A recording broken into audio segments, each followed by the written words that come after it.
Hey guys! All right, let's do chapter 3. I'm so excited.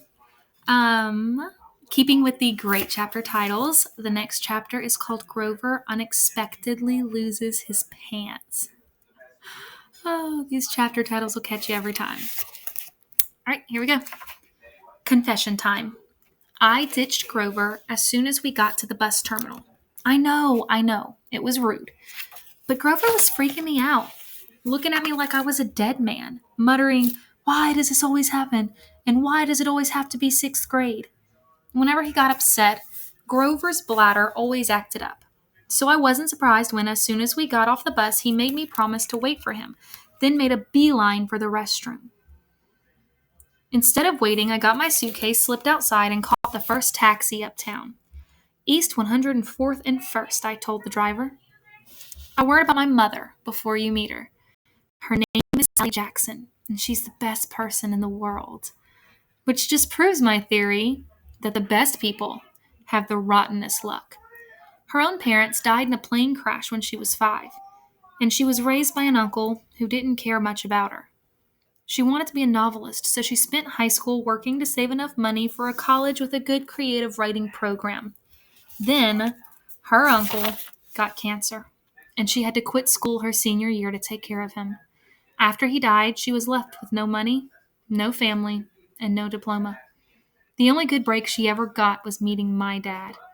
I don't have any memories of him, just this sort of warm glow, maybe the barest trace of his smile. My mom doesn't like to talk about him because it makes her sad. She has no pictures. See, they weren't married.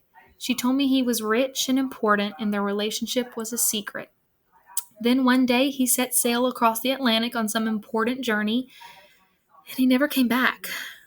Lost at sea, my mom told him. Not dead, lost at sea. She worked odd jobs, took night classes to get her high school diploma, and raised me on her own. She never complained or got mad, not even once, and I knew I wasn't an easy kid. Finally, she married Gabe Ugliano, who was nice the first 30 seconds we knew him, but then he showed his true colors as a world-class jerk. When I was young, I nicknamed him Smelly Gabe. I'm sorry, but it's the truth. The guy reeked like moldy garlic pizza wrapped in gym shorts. Between the two of us, we had made my mom's life pretty hard. The way Smelly Gabe treated her, the way he and I got along, well, when I came home is a good example. I walked into our little apartment hoping my mom would be home from work. Instead, Smelly Gabe was in the living room, playing poker with his buddies. The television blared ESPN. Chips were strewn all over the carpet. Hardly looking up, he said around his cigar, "So, you're home." "Where's my mom?" "Workin'," he said. "You got any cash?" That was it. No welcome back. Good to see you. How has your life been the last 6 months? Gabe had put on weight. He looked like a tuskless walrus in thrift store clothes. He had about 3 hairs on his head, all combed over his bald scalp as if that made him handsome or something. He managed the electronics megamart in Queens, but he stayed home most of the time. I don't know why he hadn't been fired long before. He just kept on collecting paychecks, spending the money on cigars that made me nauseous. Whenever I was home, he expected me to provide his gambling funds. He called that our guy secret, meaning if I told my mom, he would punch my lights out. "I don't have any cash," I told him. He raised a greasy eyebrow. Gabe could sniff out money like a bloodhound, which was surprising since his own smell should have covered up everything else. "You took a taxi from the bus station," he said. "Probably paid with a 20, got 6, 7 bucks in change. Someone expects to live under this roof, he ought to carry his own weight. Am I right, Eddie?" Eddie, the super of the building, looked at me with a twinge of sympathy. "Come on, Gabe. The kid just got here." "Am I right?" Gabe repeated. Eddie scowled into his bowl of pretzels. The other 2 guys passed gas in harmony. "Fine," I said. I dug a wad of dollars out of my pocket and threw the money on the table. "I hope you lose." "Your report card came, brain boy," he shouted after me. I wouldn't act so snooty. I slammed the door to my room, which really wasn't my room. During school months, it was Gabe's study. He didn't study anything there except old car magazines. He loved shoving my stuff in the closet, leaving his muddy boots on my windowsill, and doing his best to make the place smell like his nasty cologne and cigars. I dropped my suitcase on the bed. Home, sweet home. Gabe's smell was almost worse than the nightmares about Mrs. Dodds or the sound of that old fruit lady's shears snipping the yarn. But as soon as I thought that, my legs felt weak. I remembered Grover's look of panic, how he made me promise I wouldn't go home without him. A sudden chill rolled through me. I felt like something, was looking for me right now. Maybe pounding its way up the stairs, growing long, horrible talons. Then I heard my mom's voice. "Percy?" She opened the bedroom door and my fears melted. My mother can make me feel good just by walking into the room. Her eyes sparkle and change color in the light. Her smile is as warm as a quilt. She's got a few gray streaks mixed in with her long brown hair, but I never think of her as old. When she looks at me, it's like she's seeing all the good things about me, none of the bad. I've never heard her raise her voice or say an unkind word to anyone, not even me or Gabe. "Oh, Percy," she hugged me tight. "I can't believe it. You've grown since Christmas." Her red, white, and blue Sweet on America uniform smelled like the best things in the world. Chocolate, licorice, and all the other stuff she sold at the candy shop in Grand Central. She brought me a huge bag of free samples, the way she always did when I came home. We sat together on the edge of the bed. While I attacked the blueberry sour strings, she ran her hand through my hair and demanded to know everything I hadn't put in my letters. She didn't mention anything about me getting expelled. She didn't seem to care about that. But was I okay? Was her little boy doing all right? I told her she was smothering me and to lay off and all that, but secretly, I was really, really glad to see her. From the other room, Gabe yelled, "Hey, Sally, how about some bean dip, huh?" I gritted my teeth. My mom is the nicest lady in the world. She should have been married to a millionaire, not to some jerk like Gabe. For her sake, I tried to sound upbeat about my last days at Yancey Academy. I told her I wasn't too down about the expulsion. I'd lasted almost the whole year this time. I'd made some new friends, I'd done pretty well in Latin, and honestly, the fights hadn't been as bad as the headmaster said. I liked Yancey Academy. I really did. I put such a good spin on the year, I almost convinced myself. I started choking up, thinking about Grover and Mr. Bruner. Even Nancy Bobofit suddenly didn't seem so bad. Until that trip to the museum. "What?" my mom asked, her eyes tugged at my conscience, trying to pull out the secrets. "Did something scare you?" "No, Mom." I felt bad lying. I wanted to tell her about Mrs. Dodds and the three old ladies with the yarn, but I thought it would sound stupid. She pursed her lips. She knew I was holding back, but she didn't push me. "I have a surprise for you," she said. "We're going to the beach." My eyes widened. "Montauk?" 3 nights, same cabin. "When?" "As soon as I get changed." I couldn't believe it. My mom and I hadn't been to Montauk the last 2 summers because Gabe said there wasn't enough money. Gabe appeared in the doorway and growled, "Bean dip, Sally? Didn't you hear me?" I wanted to punch him, but I met my mom's eyes and I understood she was offering me a deal. Be nice to Gabe for a little while, just until she was ready to leave for Montauk. Then we would get out of here. "I was on my way, honey," she told Gabe. "We were just talking about the trip." Gabe's eyes got small. "The trip? You mean you were serious about that?" "I knew it," I muttered. "He won't let us go." "Of course he will," my mom said evenly. "Your stepfather is just worried about money. That's all. Besides," she added, "Gabriel won't have to settle for bean dip. I'll make him enough 7-layer dip for the whole weekend. Guacamole, sour cream, the works." Gabe softened a little bit. "So this money for your trip, it comes out of your clothes budget, right?" "Yes, honey," my mother said. "And you won't take my car," I'm scratching my nose, that's funny. "You won't take my car anywhere but there and back. We'll be very careful." Gabe scratched his double chin. Maybe if you hurry with that 7-layer dip. And maybe if the kid apologizes for interrupting my poker game. Maybe if I kick you in your soft spot, I thought, and make you sing soprano for a week. But my mom's eyes warned me not to make him mad. Why did she put up with this guy? I wanted to scream. Why did she care what he thought? I'm sorry, I muttered. I'm really sorry. I interrupted your incredibly important poker game. Please go back to it right now. Gabe's eyes narrowed. His tiny brain was probably trying to detect sarcasm in my statement. Yeah, whatever, he decided. He went back to his game. Thank you, Percy, my mom said. Once we've got to Montauk, I will talk more about it. Whatever you've forgotten to tell me, okay? For a moment, I thought I saw anxiety in her eyes, the same fear I'd seen in Grover during the bus ride, as if my mom too felt an odd chill in the air. But then her smile returned, and I figured I must have been mistaken. She ruffled my hair and went to make Gabe his 7-layer dip. An hour later, we were ready to leave. Gabe took a break from his poker game long enough to watch me lug my mom's bags to the car. He kept griping and groaning about losing her cooking, and more importantly, his 78 Camaro for the whole weekend. Not a scratch on the car, brain boy, he warned me as I loaded the last bag. Not one little scratch. Like I'd be the one driving. I was 12. But that didn't matter to Gabe. If a seagull so much as pooped on his paint job, he'd find a way to blame me.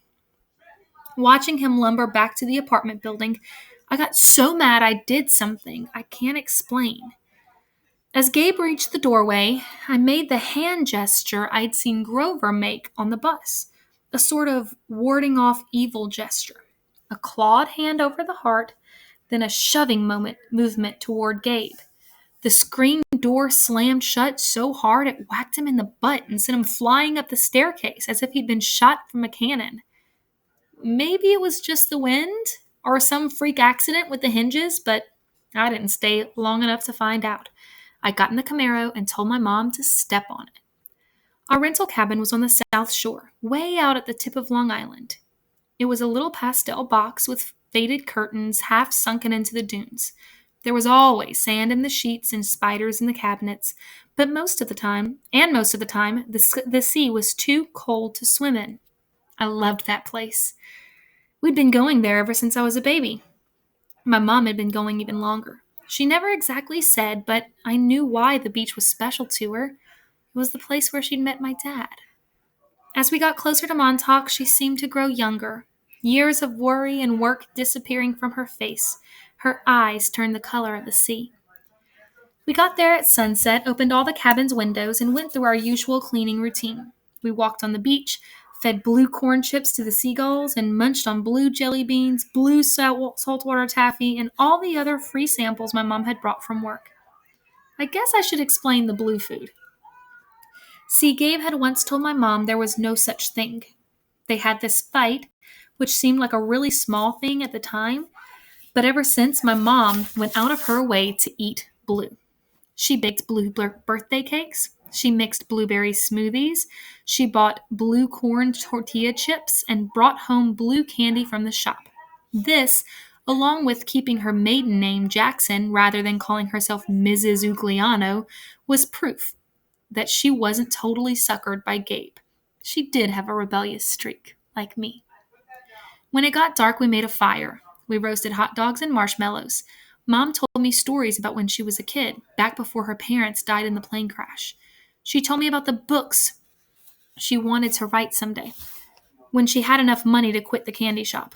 Eventually, I got up the nerve to ask about what was always on my mind whenever we came to Montauk. My father. Mom's eyes went all misty. I figured she would tell me the same thing she always did, but I never got tired of hearing them. He was kind, Percy, she said. Tall, handsome, and powerful, but gentle too. You have his black hair, you know, and his green eyes. Mom fished a blue jelly bean out of her candy bag. I wish he could see you, Percy. He would be so proud. I wondered how she could say that. What was so great about me? A dyslexic, hyperactive boy with a D+ report card, kicked out of a school for the 6th time in 6 years. How old was I? I asked. When he left. She watched the flames. He was only with me for one summer, Percy. Right here at this beach. This cabin. But he knew me as a baby. No, honey. He knew I was expecting a baby, but he never saw you. He had to leave before you were born. I tried to square that with the fact that I seemed to remember something about my father. A warm glow, a smile. I had always assumed he knew me as a baby. My mom had never said it outright, but still, I felt it must be true.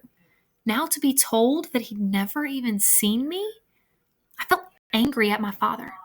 Maybe it was stupid, but I resented him for going on that ocean voyage, for not having the guts to marry my mom. He left us, and now we were stuck with smelly Gabe. Are you going to send me away again? I asked her. To another boarding school? She pulled a marshmallow from the fire. I don't know, honey. Her voice was heavy. I think we'll have to do something. Because you don't want me around? I regretted the words as soon as they came out. My mom's eyes welled with tears. She took my hand and squeezed it tight. Oh, Percy, no. I have to, honey. For your own good, I have to send you away. Her words reminded me of what Mr. Bruner had said, that it was best for me to leave Yancey. Because I'm not normal, I said. You say that as if it's a bad thing, Percy, but you don't realize how important you are. I thought Yancey Academy would be far enough away. I thought you'd finally be safe. Safe from what? She met my eyes, and a flood of memories came back to me. All the weird, scary things that had ever happened to me, some of which I'd tried to forget. During 3rd grade, a man in a black trench coat had stalked me on the playground. When the teachers threatened to call the police, he went away growling. But no one believed me when I told them that under his broad-rimmed hat, the man only had one eye, right in the middle of his head. Before that, a really early memory. I was in preschool and a teacher accidentally put me down for a nap in a cot that a snake had slithered into. My mom screamed when she came to pick me up and found me playing with a limp, scaly rope I'd somehow managed to strangle to death with my meaty toddler hand. So just think about that. He strangled a snake. Who does that remind us of? In every single school, something creepy had happened, something unsafe, and I was forced to move. I knew I should tell my mom about the old ladies at the fruit stand and Mrs. Dodds at the art museum, about my weird hallucination that I had sliced my math teacher into dust with a sword, but I couldn't make myself tell her. I had a strange feeling the news would end our trip to Montauk, and I didn't want that. I've tried to keep you as close to me as possible, my mom said. They told me that was a mistake, but there's only one other option, Percy. The place your father wanted to send you, and I just can't stand to do it. My father wanted me to go to a special school? Not a school, she said softly. A summer camp. My head was spinning. Why would my dad, who hadn't even stayed around long enough to see me born, talk to my mom about a summer camp? And if it was so important, why hadn't she ever mentioned it before? I'm sorry, Percy, she said, seeing the look in my eyes, but I can't talk about it. I couldn't send you to that place. It might mean saying goodbye to you for good. For good? But if it's only a summer camp. She turned toward the fire, and I knew from her expression that if I asked her any more questions, she would start to cry. That night, I had a vivid dream. It was storming on the beach, and 2 beautiful animals, a white horse and a golden eagle, were trying to kill each other at the edge of the surf. The eagle swooped down and slashed the horse's muzzle with its huge talons. The horse reared up and kicked at the eagle's wings. As they fought, the ground rumbled, and a monstrous voice chuckled somewhere beneath the earth, goading the animals to fight harder.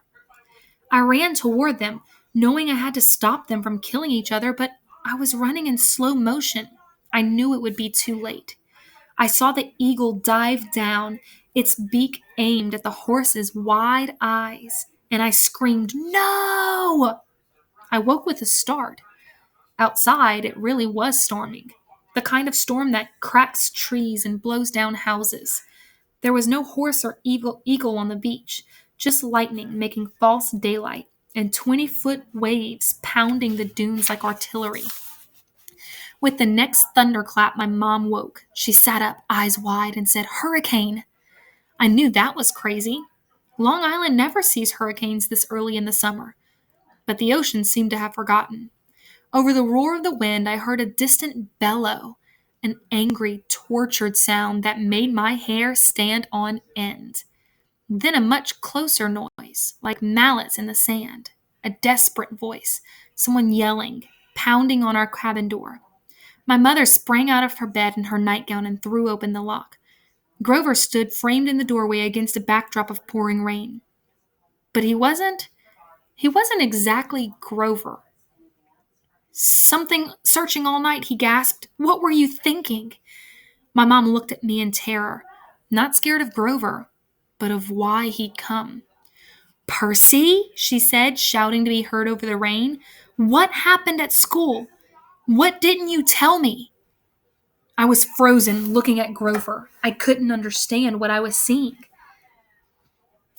O zu kai aloi theo, something in Greek, I don't know. He yelled, "It's right behind me. Didn't you tell her?" I was too shocked to register that he just cursed in ancient Greek, and I'd understood him perfectly.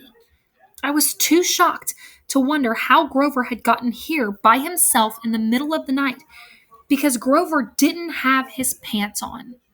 And where his legs should be, my mom looked at me sternly and talked in a tone she'd never used before. "Percy, tell me now." I stammered something about the old ladies at the fruit stand and Mrs. Dodds, and my mom stared at me, her face deathly pale in the flashes of lightning.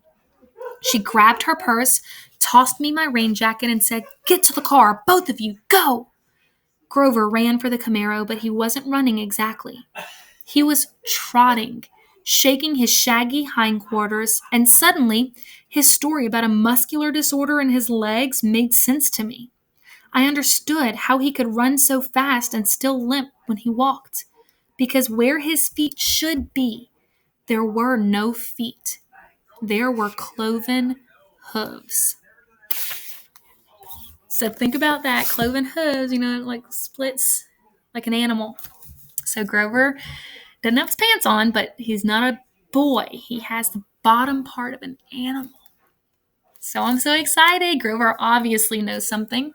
Something's happening. Something's after Percy, and we will find out more in chapter 4. See you guys tomorrow. Bye.